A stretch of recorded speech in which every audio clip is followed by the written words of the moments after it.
नमस्कार साथियों, फार्मा गुरु के ऑनलाइन प्लेटफॉर्म पर मैं नितिन आज राजस्थान फार्मासिस्ट वैकेंसी के एक अपडेट के बारे में चर्चा लेकर हाजिर हुआ हूं। और दोस्तों, ये चर्चा जो राजस्थान प्रदेश के जितने बेरोजगार फार्मासिस्ट है और जो इतनी मेहनत से ग्राउंड लेवल पे लगे हुए हैं, उन सब के लिए बहुत बड़ी खुशखबरी होने वाली है। और ये हम अभी थोड़ी देर में बताएंगे। उससे पहले मैं आपको बता दूं कि अगर आप लोगों ने हमारा ये चैनल जो है अभी सब्सक्राइब नहीं किया है तो कर लीजिएगा।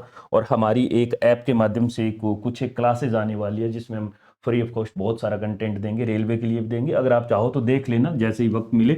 अब कहानी क्या है, हम इस पे आते हैं मुद्दे पे। क्या है न्यू अपडेट और राजस्थान फार्मासिस्ट की एक आरपीएफ नाम से आप टेलीग्राम पे एक अकाउंट देखते हैं और उस अकाउंट को आप जितने ज्यादा हो सके, मैं शुरुआत में ही कह देता हूँ, फॉलो कर लीजिएगा क्योंकि वो इस एग्जाम के पक्ष में लगे हुए हैं। अब ये है एलपी पंत साहब, इनका यूट्यूब चैनल है और मुझे लगा कि बहुत सारे ऐसे लोग होंगे जो इनको देख ही नहीं पाते। जैसे ये 1593 व्यू है अभी थोड़ी देर पहले जब हमने इसका स्क्रीनशॉट लिया। तो हमारा वीडियो अगर ज्यादा बच्चों तक पहुंचता है तो क्यों ना पहुंचाया जाए। ये एलपी पंत है, ये नेशनल एडिटर है, मैं बहुत बार इनका जिक्र करता हूँ। ये नेशनल एडिटर है ना। ये राष्ट्रीय संपादक हैं किसके, दैनिक भास्कर के। और जब आदमी इस ओहदे पर होता है तो उसका बहुत बड़ा एक स्तर होता है, बहुत बड़े मंत्रियों से उसके डायरेक्ट वार्तालाप होती है, राबता होता है। तो एलपी पंत साहब ने अभी कल ही इन्होंने साफ लिखा, नई फार्मासिस्ट भर्ती के हेल्थ मिनिस्टर ने दिए संकेत, परीक्षा के आधार पर होगी।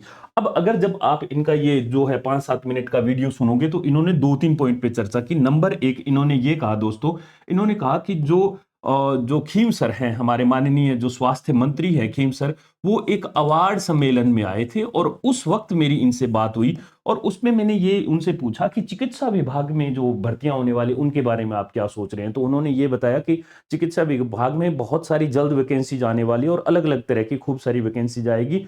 फिर इनका अगला सवाल ये था, ये तो था मेडिकल डिपार्टमेंट की बात और कैसे सुदृढ़ किया जा सकता है, इनके अपने कुछ सवाल थे। नंबर 3, इनका एक स्पेशल कंसर्न है कि ये जो फार्मासिस्ट वैकेंसी है इसके बारे में आपके क्या ख्याल हैं। और फार्मासिस्ट वैकेंसी का ख्याल करते उन्होंने कहा कि भैया देखो, ऐसा है कि एग्जाम से होनी चाहिए या मेरिट बोनस पे होनी चाहिए। तो उन्होंने कहा कि जो पिछला जो वैकेंसी हुआ है मेरिट और बोनस के आधार पर, उसमें सरकार का जो एक्सपीरियंस है वो बड़ा ही बुरा रहा है, बहुत बुरा, क्योंकि उसमें 250 से ज्यादा अभी तक लंबित पड़े हैं मामले, उनके फर्जी डॉक्यूमेंट पाए गए होंगे और कैसे रातों रात लोगों के रजिस्ट्रेशन हो जाते हैं। इस तरह से सरकार ने ये माना है कि जो बोनस वाला जो मामला है वो फिट नहीं बैठता। तो दूसरा, उन्होंने कहा कि होगा एग्जाम के माध्यम से ही। एग्जाम के माध्यम से करवाने का एक सबसे बड़ा पक्ष ये भी है क्योंकि एक तरफ जो है बहुत कम, यानी 1 या 1.5% के आसपास फार्मासिस्ट हैं जो इसकी डिमांड करते हैं, और दूसरी तरफ जो लाखों बेरोजगार फार्मासिस्ट है वो एग्जाम की मांग करते हैं। अब लाखों में तो होंगे तो वही 1000, 2000, 3000 सिलेक्शन, परंतु उन सभी बच्चों को एक बार एग्जाम के माध्यम से अपना कैलिबर शो करने का मौका मिल जाएगा। जीवन भर उनके दिल में ये कसक नहीं रहेगी कि यार मुझे मौका नहीं मिला। एक इसके बाद इन्होंने ये भी चर्चा बताई इस वीडियो में। इन्होंने कहा कि जो ये बैकडोर एंट्री है ना, बैक जो गेट से एंट्री कर जाता है, ये मामले आजकल बहुत घूसखोरी के बहुत चल रहे हैं, ये भी बताया। तो सरकार इसके पक्ष में कतई नहीं है कि ये होना चाहिए कि मेरिट के आधार पर हो। अभी पिछले दिनों कुछ धरने प्रदर्शन हुए हैं, हालांकि वो बच्चे अपनी डिमांड अलग से कर रहे हैं, उनका उनका भी मामला जायज है। वो कहते हैं कि 7,500 रुपए में हम नौकरी कर रहे हैं, परंतु ऐसा नहीं है कि सारे ही उसमें पीड़ित है, होंगे कोई 20-50 पीड़ित होंगे, बाकी तो जो है वो पिछले 1-1.5 साल से ही आए हैं, अभी अभी आए होंगे। तीसरी बात कि सरकार ने यह भी माना है कि इसमें धांधलेबाजी होती है। सरकार का मुख्य फोकस है एग्जाम के माध्यम से इस भर्ती को पूरा करवा देना और एग्जाम के माध्यम से। अगला सवाल एलपी पंत साहब का ये था, इन्होंने पूछा माननीय से अखीम सर जी से कि आप लोग जो हैं फिर जो मेरिट और बोनस की जो डिमांड कर रहे हैं, जो बच्चे जो मेरिट और बोनस की डिमांड कर रहे हैं उनके बारे में क्या सोच रहे हैं। तो उन्होंने कहा कि उनको भी फायदा दिया जाएगा, उसी के लिए कुछ एक नियमों में जो है शर्तों में कुछ चेंजेस आने वाले हैं, उसके ऊपर काम हो रहा है। परंतु ये भर्ती जो है ये साफ सुथरे संकेत दे दिए गए हैं कि ये एग्जाम से ही होंगे। तो दोस्तों, अब आप लोगों को क्या करना है, मैं आपको एक और ट्वीट दिखाता हूं। आप लोगों को एक जो बेरोजगार युवा संघ है राजस्थान का, उनके जो है सबसे पंच प्रधान जो है हनुमान किसान है, पहले उपेंद्र यादव हुआ करते थे। तो ये हनुमान किसान का ट्वीट है दोस्तों। और वहीं पे जब आप जाओगे तो आप अगर ट्विटर डाउनलोड कर लोगे तो एक आरपीएफ दिख जाएगा, वरना आप देखो नितिन एन शर्मा 53 को अगर आप फॉलो कर लोगे तो मैंने जिनको फॉलो किया हुआ है कम से कम आप उनको फॉलो कर लो। इन्होंने क्या कहा है, फार्मासिस्ट भर्ती को लिखित परीक्षा के माध्यम से आयोजन करवाने का अंतिम चरण में संविदा ठेके पर लगे कर्मचारियों को बोनस देने की तैयारी की जा रही है। बहुत अच्छे पदों पर होगी भर्ती। वित्तीय स्वीकृति हेतु 6826 पदों पर फाइल पेंडिंग है। भर्ती निर्णय के कारण, है ना। अब इन्होंने क्या कहा है हनुमान किसान ने कहा है, अब इनके भी अपने कुछ होते हैं ना लिंक, हर जगह पे होते हैं। अगर ये पूरे राजस्थान के बेरोजगार संघ के अगर अध्यक्ष हैं तो कुछ तो इनके लिंक होंगे। इन्होंने अपने सूत्रों के मुताबिक ये कहा है कि भाई साहब, ये जो फार्मासिस्ट भर्ती है ये लिखित परीक्षा के माध्यम से तो होगी, परंतु उन बच्चों को जो मेरिट प्लस बोनस वाले जो डिमांड कर रहे हैं उनको कुछ बोनस देने का भी आयोजन किया जा रहा है, और बहुत अच्छी वैकेंसी का कह रहे हैं। तो इसका मतलब ये नहीं है कि 6826 पदों पे ही आ जाएगी।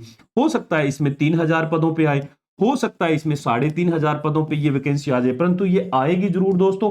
तो अब आपको अगला क्या करना है, आपको एक दूसरे को फॉलो करते रहना है, एक दूसरे को ट्वीट पे ट्वीट करते रहना है, और आप भी इस भीड़ में अगर आकर आप अगर एक तरफ अलग से निकल जाते हैं, तो आप इस जो दौड़ लगी हुई है एग्जाम के प्रति, जितने सारे स्तब्ध खड़े हैं, जितने सारे समर्पित होकर बच्चे आगे बढ़ रहे हैं, आप भी उस दौड़ का हिस्सा बनिए, न कि उस भीड़ का हिस्सा बनिए बोले कि होगा तो देखा जाएगा, क्या होगा क्या नहीं। आप ऐसा कभी नहीं सोच सकते, और आप लगातार प्रयास करिए। और मैं आपको एक और बात बताता हूं दोस्तों, आप जितना जल्दी हो सके उतना जल्दी तैयारी भी शुरू कर दीजिएगा, क्योंकि जब भी ये वैकेंसी आएगी, आज का कहा हुआ मेरी बात याद रखना, ये ज्यादा समय नहीं देने वाली है ये वैकेंसी। ये जुम्मा जुम्मा 3 से 4 महीने में पूरी ही करवा देंगे, जिसमें अगर अधीनस्थ बोर्ड करवाएगा तो मान के चलिए 40 से 50 नंबर का जीके भी आएगा, और उन 4 महीनों में जीके प्लस फार्मेसी दोनों पढ़ना पड़ेगा। तो इसके लिए आपको खूब सारी ढेरों तगड़े लेवल पे तैयारी करनी होगी। जो बच्चा आज से ही अगर सीरियस हो जाता है, वही बच्चा आगे चलकर क्या होगा, उस एग्जाम में सफल होगा।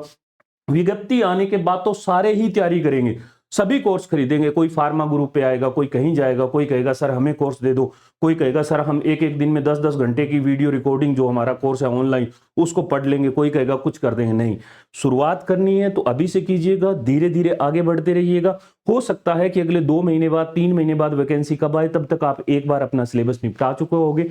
बाकी अगर आपको किसी तरह का कोई दिक्कत आता है तो आप लोग मुझे इस नंबर पर हाई लिखकर अपना सवाल लिखकर भेज देना। आप हमारा टेलीग्राम चैनल जरूर ज्वाइन कर लेना।